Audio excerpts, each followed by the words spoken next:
Hello everyone. Today we shall try to understand some elements of C. Those elements are generally known as C tokens. So what is a C token? C token है क्या? Token एक general word है जो कि जैसे कि हम लोग एलिमेंट्स जैसे कि हम लोग जाते हैं किसी बैंकिंग वगैरह में। पहले के ज़माने में होता था कि बैंक्स में जाते थे और काउंटर में टोकन मिलता था और वो टोकन लेके फिर दूसरे काउंटर में जाते थे और वो कैश क्लियरेंस मिलता था। तो token is an instance of communication और इंस्टेंस ऑफ ट्रांजैक्शन बैंकिंग के नज़रिए से अगर देखा जाए। तो उसी तरह से सी इज़ ए लैंग्वेज। तो सी में अगर कोई टोकन्स हम बात कर रहे हैं, that means we are going to talk about some elements, some basic elements of C that using which we can build a C program using which we can communicate to the with the system using those tokens, जिसको इस्तेमाल करके हम system से communicate कर सकते हैं C language के ज़रिए। सो what is called as C token? C token क्या हुआ? तो a token can be said as small individual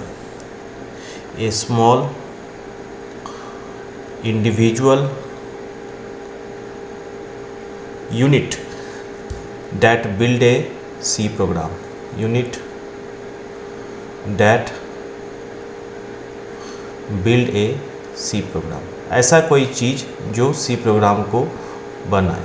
तो C प्रोग्राम में बहुत सारे चीज़ें हैं। तो अगर उन सारे एलिमेंट्स को अगर हम एक कॉमन वर्ड नाम दे, that can be said as token.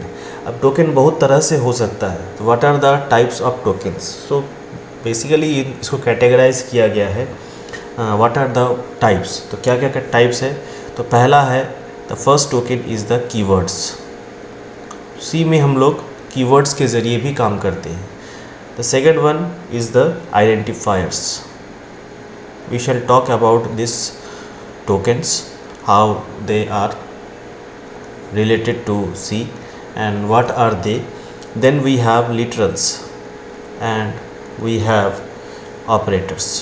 So most fundamentally we can talk about tokens in these four terms. C में अगर कोई भी चीज़ एलिमेंट को लेके हम ट्रांजैक्शन कर रहे हैं, काम कर रहे हैं, तो वो या तो कीवर्ड है या फिर वो पीस ऑफ इंफॉर्मेशन, जो भी लेक्सिकल पीस ऑफ इंफॉर्मेशन हम सी में यूज़ कर रहे हैं, वो या तो कीवर्ड्स को बिलोंग करेगा या फिर आइडेंटिफायर ग्रुप से होगा या फिर एक किसी तरह का लिटरल होगा या फिर एक ऑपरेटर होगा। There can be others but ये चार में लगभग सी का 99% चीज़ कवर अप हो जाता है। That is it covers most of the things. तो हम लोग आज जानेंगे कि keywords and identifiers. What are keywords and identifiers? Our today's topic is keywords and identifiers. So what is a keyword? So keywords are reserved words. C में कुछ word, चूँकि इनको हर लैंग्वेज का अपना एक वर्ड होता है, अपना एक डिक्शनरी होता है, तो सी का भी अपना एक डिक्शनरी है, अपना एक वर्ड वोकैबुलरी है। So keywords can be said as reserved words और they are also said as built-in words. Why? Because they are, वो पहले से उनको बना के रखा गया है। कहाँ पे? कंपाइलर के अंदर, और वो रिजर्व्ड है। ये दो बात बहुत इम्पॉर्टेंट है समझने के लिए कि व्हाट आर कीवर्ड्स, और इसीलिए उनको कीवर्ड्स भी कहा जाता है। तो क्या है बिल्ट इन वर्ड्स? मतलब कंपाइलर में कुछ ऐसे वर्ड्स हैं जो कंपाइलर का अपना वर्डिंग सिस्टम है, उसमें कुछ ऐसे वर्ड्स हैं जो पहले से बनाया गया है, जो लैंग्वेज को डिज़ाइन किया है, वो उस लैंग्वेज के लिए उस खास तरह के कुछ वर्ड्स को वो बना ले, जिससे कि उस लैंग्वेज में जो फंडामेंटल लॉजिकल वर्क है वो किया जा सके। हम लोग बाद में जानेंगे कि वो कीवर्ड्स जो है वो कुछ हद तक क्या, in the most of the cases they deal with the data logically, they deal with the execution logically। उस पूरे एग्जीक्यूशंस को वो लॉजिकली हैंडल करने के लिए उस कीवर्ड्स को बनाया गया है, और उनका अपना एक अर्थ है, उनका अपना एक सिमेंटिक्स है, उनका अपना एक मीनिंग है कि वो कीवर्ड्स कैसे काम करेंगे। उनका जैसे अंग्रेजी में हम लोग का वर्ड का मीनिंग होता है, उसी तरह से कंपाइलर में भी कुछ ऐसे वर्ड्स हैं जिनका अपना एक मीनिंग है। रिजर्व्ड वर्ड को क्यों कहा जाता है, why they are called reserved words, because you cannot use that word, that those words are reserved by for the compiler. ये वर्ड, ये ऐसे वर्ड हैं जो सिर्फ कंपाइलर यूज़ करेंगे। You cannot change those words. ये वर्ड को आप किसी भी तरह से, उस स्पेलिंग के वर्ड्स को आप किसी भी दूसरे अर्थ में यूज़ नहीं कर सकते हैं। So in this context we can say that they are predefined. So they are predefined in the terms of specific meaning. उनका मीनिंग अलग है, मतलब एक पर्टिकुलर मीनिंग है, स्पेसिफिक मीनिंग एंड फंक्शनैलिटी, उनका काम भी अलग अलग है। तो वो उस मीनिंग और उस काम को हम लोग चेंज नहीं कर सकते हैं। वो जिस तरह से काम करेंगे उसको हम चेंज नहीं कर सकते हैं। तो ये मीनिंग एंड फंक्शनैलिटी जो है उस कीवर्ड्स, वो वर्ड्स के साथ अटैच्ड है और उसी अर्थ में ही उसको आप यूज़ कर सकते हैं। You can just quote those words while use doing program and they will do their work as per they are specified. जैसा उस वर्ड के लिए रखा गया है काम, उसी वर्ड का काम। You cannot change it, that is meaning cannot be changed. Meaning cannot be changed, इनको बदला नहीं जा सकता है। जिस पर्पज़ से ये बना है उसी पर्पज़ के लिए यूज़ होगा। हम लोग देखेंगे क्या एग्जांपल है। That is they are to be used only for which they are built. For example, अगर हम एक कीवर्ड है इंट, तो int is a keyword that is used to identify integer numbers. Integer numbers को identify करने के लिए, specify करने के लिए हम इंट यूज़ करते हैं। फिर एक कीवर्ड है फ्लोट, रियल नंबर्स मतलब डेसिमल नंबर्स जो भी होते हैं उनको आइडेंटिफाई करने के लिए हम एक कीवर्ड यूज़ करते हैं, that is called float. Again we are having break, we are having किसी लॉजिक के फ्लो में अगर ब्रेक लाना है, दैट इज़ एक एग्जीक्यूशन चल रहा है, उसमें से उस एग्जीक्यूशन से बीच से कट के अगर कंट्रोल को निकलना है, दैट इज़ नॉर्मल एग्जीक्यूशन नहीं होना है, देन ब्रेक वो काम करेगा।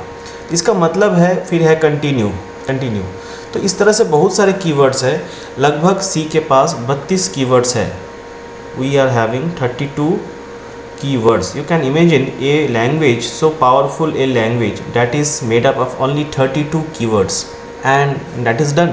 कि आप 32 कीवर्ड्स को का यूज़ जान लीजिए, उसका लॉजिकल मीनिंग जान लीजिए, उसका फंक्शनैलिटी जान लीजिए, and you can use it effectively provided you know the logic of the solution. आपको सोल्यूशन कैसे करना है, दैट इज़ अगर आप 32 कीवर्ड जान लेते हैं, लगभग लैंग्वेज का आप मतलब एक तरह से अगर लेक्सिकल आइटम्स, लैंग्वेज का अपना जो लेक्सिकल आइटम्स है वो आप जान गए।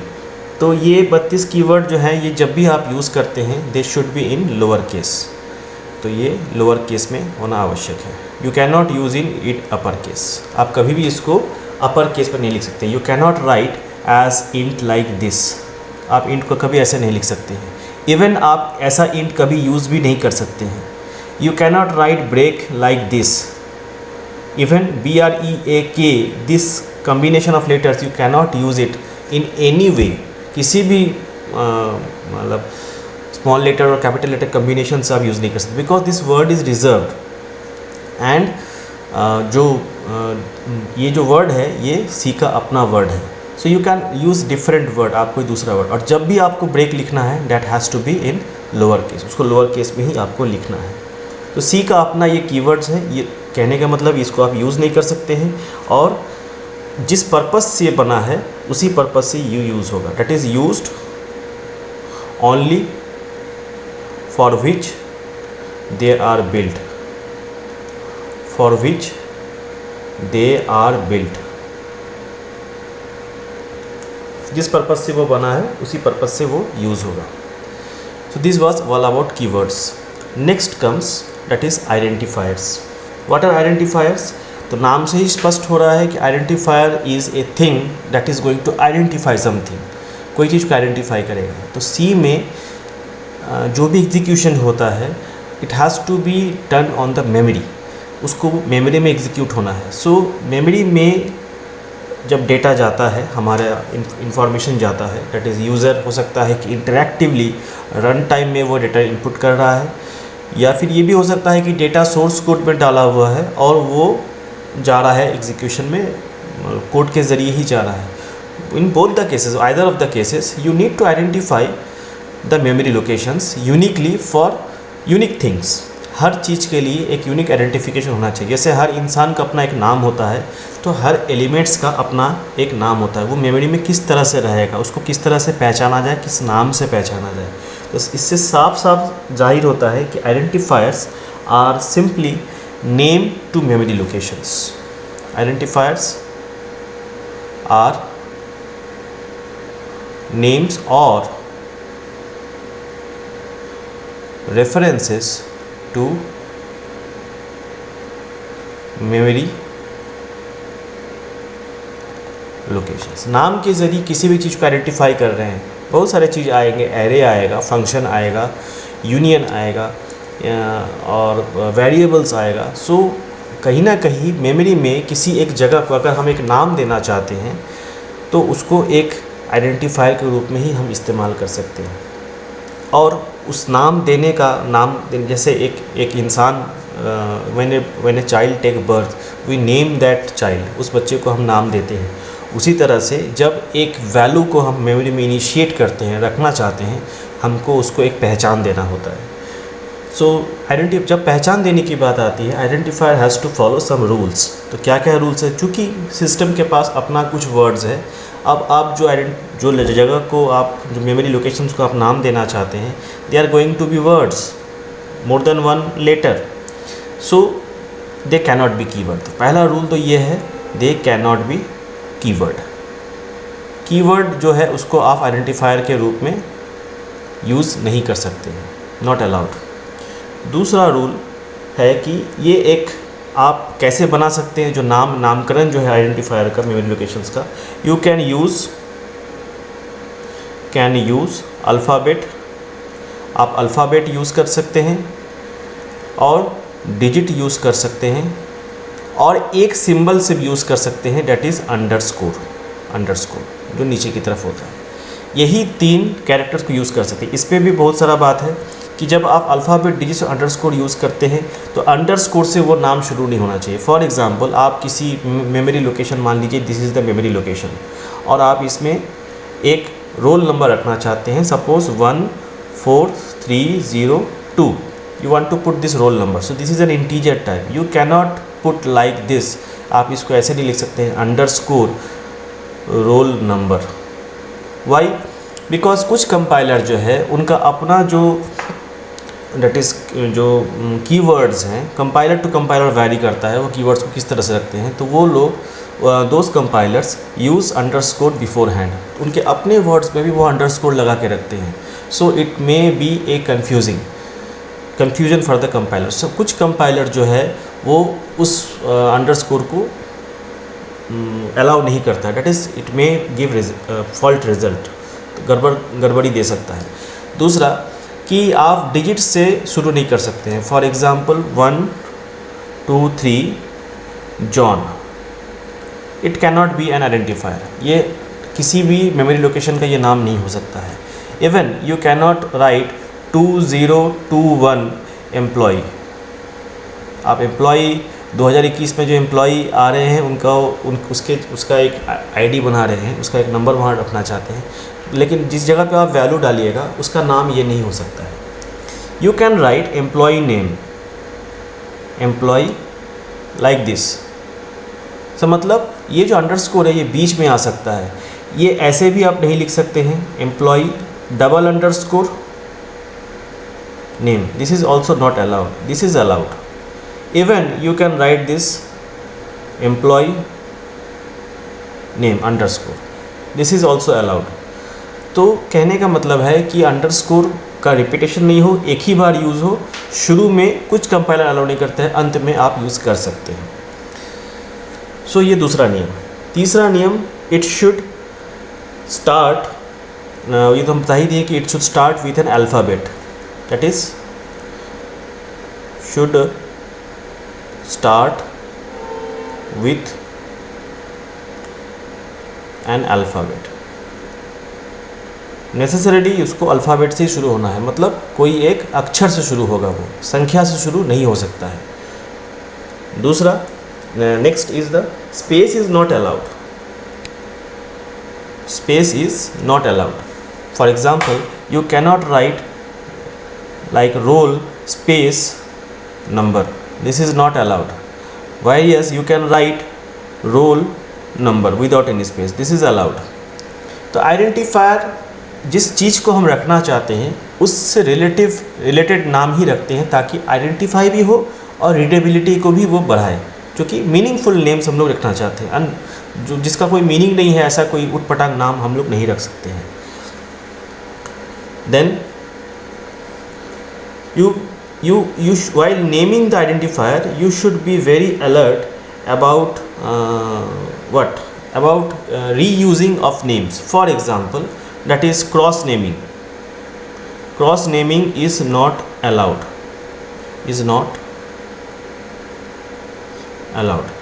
क्रॉस नेमिंग कब होता है? आप यूज़ किए हैं सम में एक वैल्यू रखना चाहते हैं, लेकिन आप रेफ़र कर रहे हैं और एक वैल्यू जहाँ पे है वहाँ पे है SUM, स्मॉल में सम है। सो इट मे क्रिएट दो there are two names, but you cannot put the value of sum. आप सम का आप रखना चाहते हैं कैपिटल SUM में सम, आप जगह बना है SUM का सम, एक जगह बना है SUM का सम, लेकिन जब रखने की बात आ रही है तो आप इस सम से इसको पुकार रहे हैं। सो ये एक तरह का क्रॉस रेफरेंसिंग होगा कि जो हम नाम डिक्लेयर किए नहीं हैं और जो नाम को हम घोषणा किए नहीं हैं, जिस नाम को हम रखे नहीं हैं, उस नाम को हम यूज़ कर रहे हैं। तो this will create a cross naming of identifiers. Cross naming is also not allowed. या फिर ऐसा भी आप कह सकते हैं कि आप इस सम को किसी और पर्पज़ से आप यूज़ कर रहे हैं, जबकि इसमें इसका जो वैल्यू है उसमें एक पर्टिकुलर उसका जो वैल्यू है वही आना है, लेकिन आप इसको किसी और वैल्यू के लिए, मतलब नाम का अदला बदली भी नहीं होना चाहिए। So names should be very distinct, very clear, and अलग करने के लिए आपको अंडरस्कोर मिल रहा है, and you can use realistic names, जो नाम उससे रेलिवेंट है वो यूज़ कर सकते हैं। Finally you can use uppercase, lowercase identifiers. You can use uppercase, lowercase, but they are different.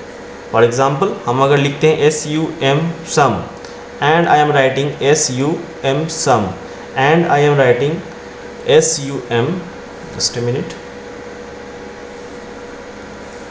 And I am writing SUM सम, तो ये तीनों सम अलग अलग है। तो आप कैपिटल लेटर्स को यूज़ कर सकते हैं। You can put everything as capital letters, but they should not cross refer each other, provided they are following this rules also. एक ही शब्द अगर कैपिटल एंड स्मॉल दोनों में है, then they are meaning to the different identifiers. So identifiers का use हम लोग किसके लिए करते हैं? For naming arrays, variables, functions, etc. ऐसे बहुत सारे चीज़ हैं जिसको मेमोरी में हम डिफ़ाइन करते हैं।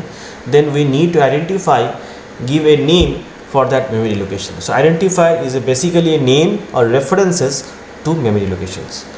So we end up here. In the next video we will continue.